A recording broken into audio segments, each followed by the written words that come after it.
Ayan, hello. Lobat ang aking maiklakas-lakasan ko at nilalapit ko yung mukha ko sa inyo. Ayan, hello. Bago umuwi pala ng Pilipinas, humarap ang ating mahal na Pangulo sa mass media dyan sa kapihan sa Riyadh, Saudi Arabia. Akalain nyo, mantakin nyo, 2015 pa. Sino ang presidente noong 2015? Dahil pala, ang daming mga OFW na wala ng trabaho at hindi na pasweldohan ng kanilang mga employers at hindi na asikaso yan ng gobyerno nung panahon. At ngayon lang aayusin ng ating mahal na Pangulo. Sinong presidente noong 2015? Alam nyo na kung sino yon. At nung nakaraang COVID pandemic 2020, hindi pa rin siya ang presidente noon, pero hindi na ayos. Ngayon, aayusin na ni Pangulong Ferdinand R. Marcos Jr. para mabayaran ng Saudi government ang ating mga kababayang OFW na nawalan ng trabaho at hindi na pasweldo ng kanilang mga employer.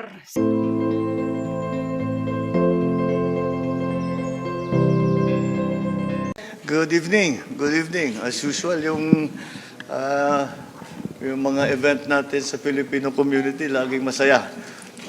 So we just had that one. But that was after the summit of the ASEAN GCC, which the plenary session was held this morning, all of this morning. And the afternoon was spent with bilateral meetings outside. This is the first summit of the ASEAN GCC, which is extremely important because the GCC countries and the ASEAN member countries really comprise the two most vibrant economies, regional economies in the world today. And for us to join forces, for us in ASEAN to join forces with the GCC, is a very significant event, and we look forward to very many things that we can do together. And at the same time, the countries in the Gulf states are all also looking for assistance, for help, for workers, not only workers but also for trade, for business, for investment, and that is what we were able to talk about. And I think that the future is bright for this partnership between the Gulf states and the ASEAN member countries. And there is a very clear understanding, especially amongst the Gulf state, the leaders of the Gulf states, that in this globalized economy, it is important to continue to make these arrangements, make these agreements, so that we have a very strong basis from which to transform our economies and from which we can grow. At the same time, well, on the bilateral side, and the reason that many of our economic managers are here with us on this trip is because there is a change, especially in Saudi Arabia. Upon talking to the Crown Prince MBS,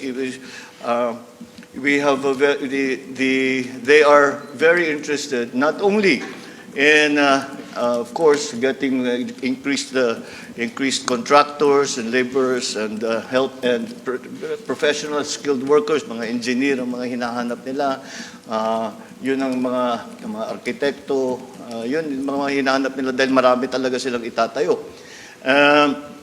But it is not only a one-way street anymore. At sabi niya, we would like to also go to the Philippines and invest and do something in the Philippines. Unang-una, napaka-simple, and it's a little obvious, yung aming proposal, sinasabi namin, dahil halos lahat ng pagkain dito sa Saudi Arabia ay imported. Kakaunti lang ang kanilang arable land, kung tawagin. At hirap sila sa tubig. So aming sinabi, ba't di kayo mag-invest na mga kapital kayo doon sa Pilipinas at magtayo tayo ng mga gawaan para sa para sa pagkain, to process foods, halal foods, but specifically for Saudi Arabia. And that will bring jobs to the Philippines. It will also increase our food supply. So these are the kinds of things that we have been talking about. Also in the financial instruments that they have been presenting. Pero we have to talk to them more about that. We did not have enough time to go into detail. But again, that is a prospective area.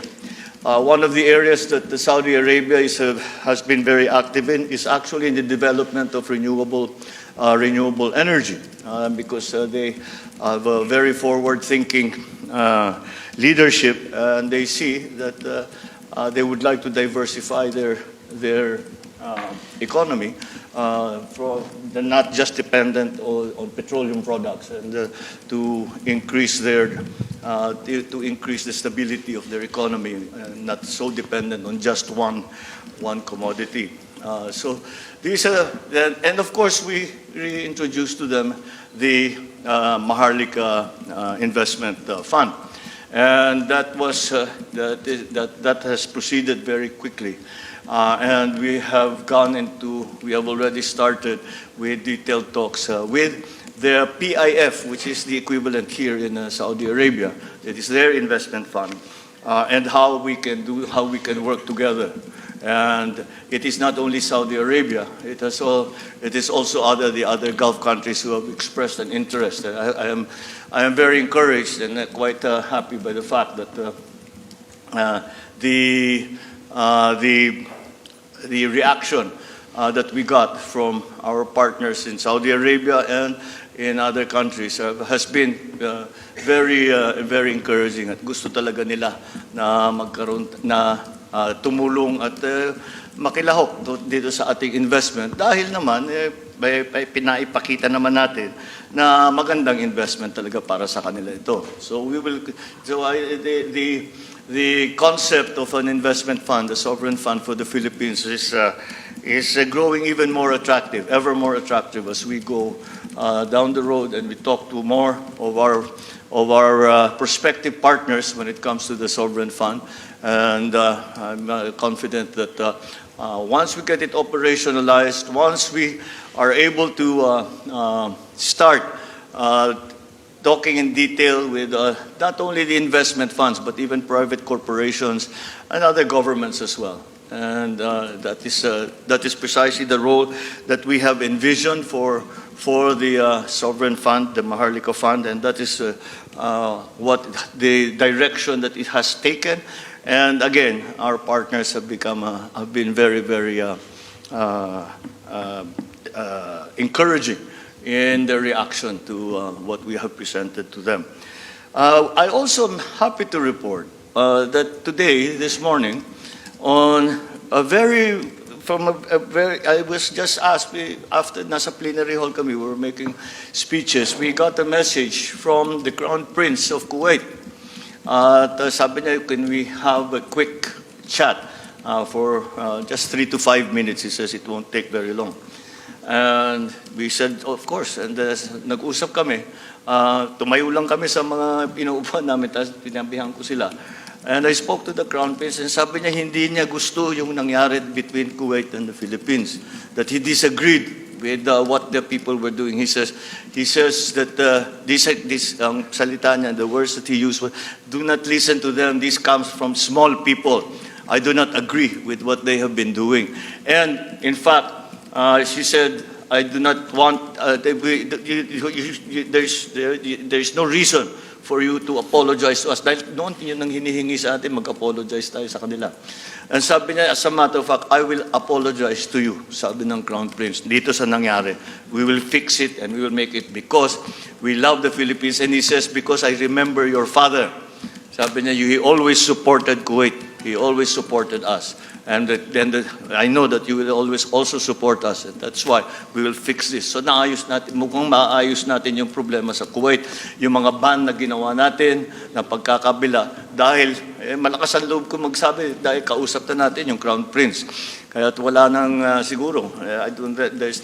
That is as high an authority as you need resolve all of these issues that have arisen over the past months. So that is sinasabi ko nga sa ating mga kasamahan that just for that, worth it na itong naging biyahe natin dahil naayos natin yung problema sa Kuwait, which talaga sumasakit ang ulo namin kung paano namin gagawin. But that is one of the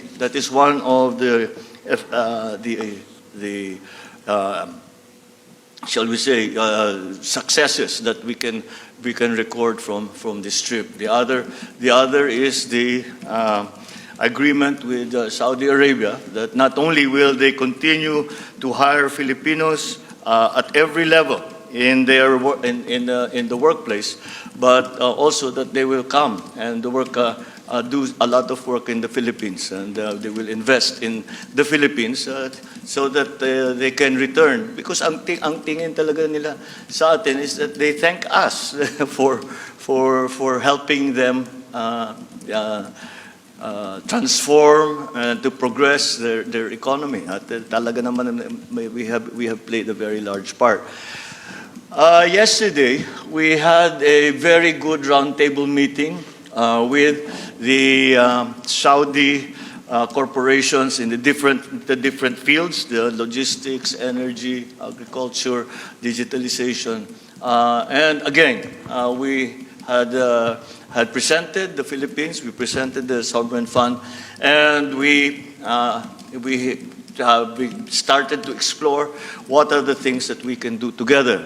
The minister of what tawag nila is MISA, which is the Ministry of Investment Saudi Arabia, was very helpful kasi yung minister nila spent 1 year pala nakatira sa Pilipinas. He was working with Petron for 1 year. He brought his family there. So napamahal siya sa Pilipinas. And he was very, very helpful and very, very encouraging. And he was really trying to bring together our plans and how they can be part of it. And that was also a very productive meeting. Kahit mabilis lang,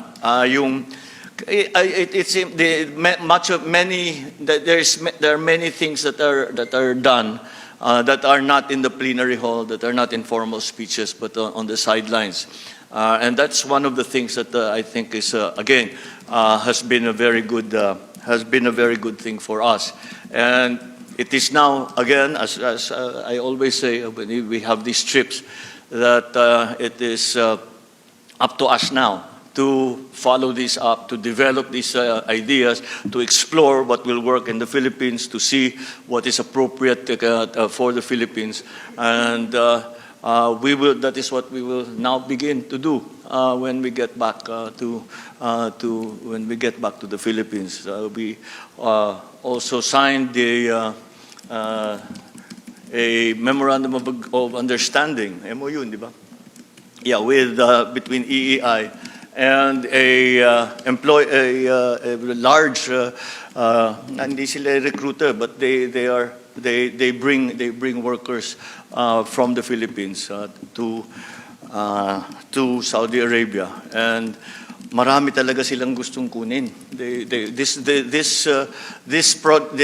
MOU that was signed is already they're talking about 200,000 Filipinos. So again, may mga opportunities dyan.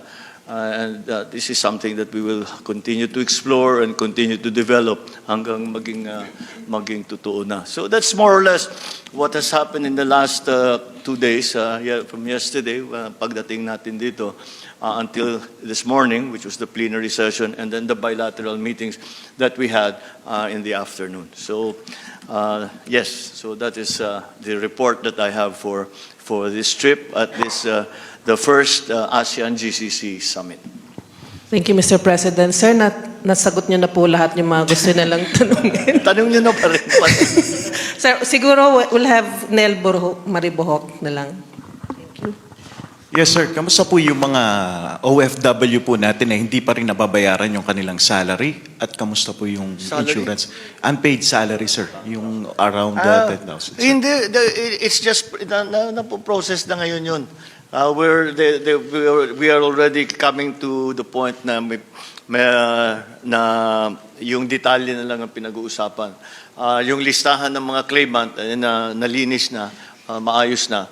And we are just waiting for the details to be worked out between the Saudi side. But in concept, in principle, itutuloy talaga nila. Itutuloy talaga nila yung pagbayad doon sa insurance claims ng mga nagtatrabaho sa mga negosyo na nalugi nung nagsara nung COVID. So that will continue to go. Matatapos natin yan. Sir, when po kaya yung I'm sorry? kailan po natin ine-expect, sir, na mababayaran yung kanilang salary? Well, I cannot say because it also depends on the internal processes in Saudi Arabia. So, but again, I know for a fact that they will be paid. It's just a question of when. Thank you, sir. Thank you. Thank you very much. That's it. Sinagot nyo na po lahat ng sinalang. Thank you, Madam. Okay. Maraming salamat. Thank you. Good evening. At mantakin nyo yan. Makita nyo yan. Ngayon lang maaayos, ngayon lang mabibigyan ng hustisya ang ating mga kawawang kababayan dyan sa Saudi na nawalan ng trabaho. Ayan, bago pa tayo maputulan ng ugat, magpapasalamat muna ako sa inyong lahat. Salamat po ng marami sa 33,000 at magti-34 na. Ay hindi, mali. 33,000 lang pala. Ayan, nag-a-assume lang ako. Ayan, thank you so much po sa inyong lahat. Huwag niyo naman po kakalimutan mag-like at mag-comment. Siyempre, subscribe na rin po. Genius TV. Yun lang po. Maraming salamat. God bless.